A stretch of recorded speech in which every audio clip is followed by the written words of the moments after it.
Belle and the Perfect Pearl.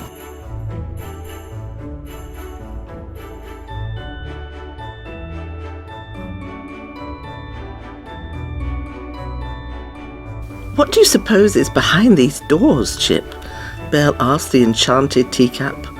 Books, Chip replied. Belle laughed. I mean, what kind of books, silly? Belle threw open the doors. I knew it. More beautiful adventures tucked away and forgotten, maybe even unread, she said. It wasn't that the beast didn't use the library, but when he did, he always read the same book. My library is your library, he liked to remind Belle. Read and enjoy any book you find. It hadn't been long since Belle had agreed to stay at the castle in return for her father's freedom, but each day she was getting to know the beast better. She was starting to think he actually cared about her happiness. So Belle took the beast at his word and made herself at home in the library. She spent hours there, reading book after book, losing all track of time.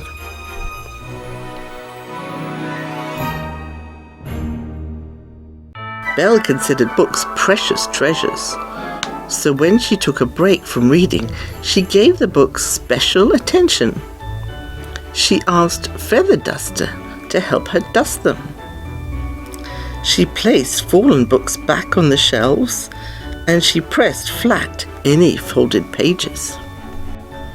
One morning, Belle noticed that the beast had left his favourite book lying open on the arm of his chair. That is not good for the binding, Belle said.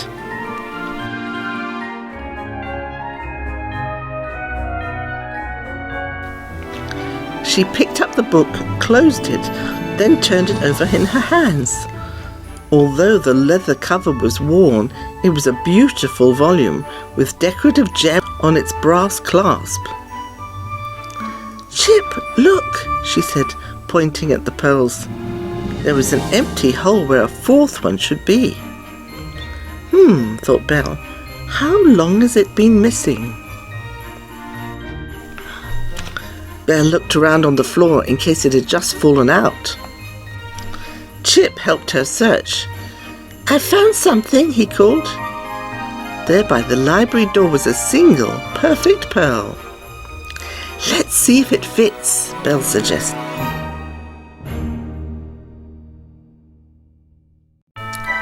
She dropped the pearl into the hole in the clasp. Just right, said Chip. But the pearl was loose and wouldn't stay put. I've an idea, Belle said. This book is obviously your master's favourite. I'll repair it a bit at a time. As the finishing touch, I'll reattach the pearl. Then you can surprise him, Chip cried. Belle nodded. She was happy to do something nice for the beast. Belle got straight to work.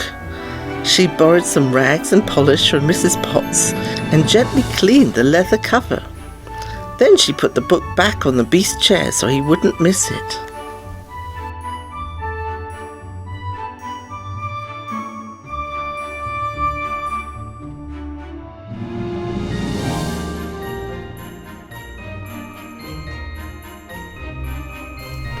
But when the beast came into the library, he didn't pick up his book. He seemed to be looking for something. Can I help? Belle asked. No, he bellowed. Then more quietly added, no, excuse me. Without another word, he left the room. Belle was startled, but shrugged it off, assuming the beast's bad mood would pass. That afternoon, Belle did some more work on the book.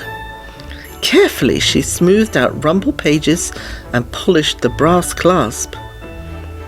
I can see myself, Chip said. Again, Belle put the book back in its place on the beast's chair. Later that evening, Belle passed the beast in the hall.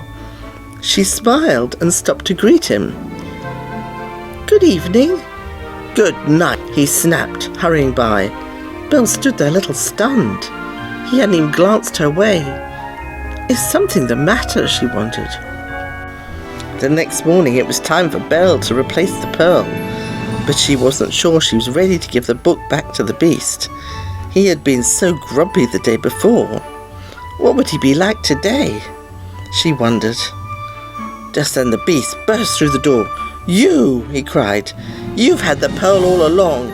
I've been everywhere trying to find it." "Well, why didn't you say so?" Belle shouted. Then she threw the pearl onto the table.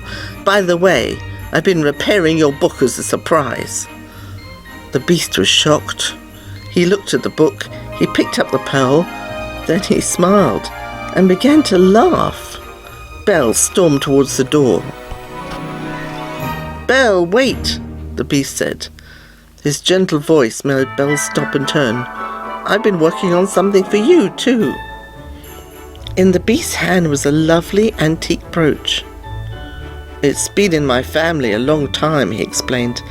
"I wanted you to have it, but first I had something to add." He placed the pearl on the brooch in a hole at the base of the rose. It fit perfectly. "I removed the pearl from my book yesterday," he said, "but I must have dropped it on my way out," and he looked down. "I'm sorry I blamed you." Now it's Belle's turn to laugh. "Well, I'm sorry I stole your surprise." Belle pinned the gold rose with the perfect pearl to her dress. Then she watched as the beast noticed his book's shining brass clasp, polished cover and smooth pages. "Thank you, Belle," he said. "You've made it like new." Belle and the beast still had much to learn about one another, but their hearts were in the right place.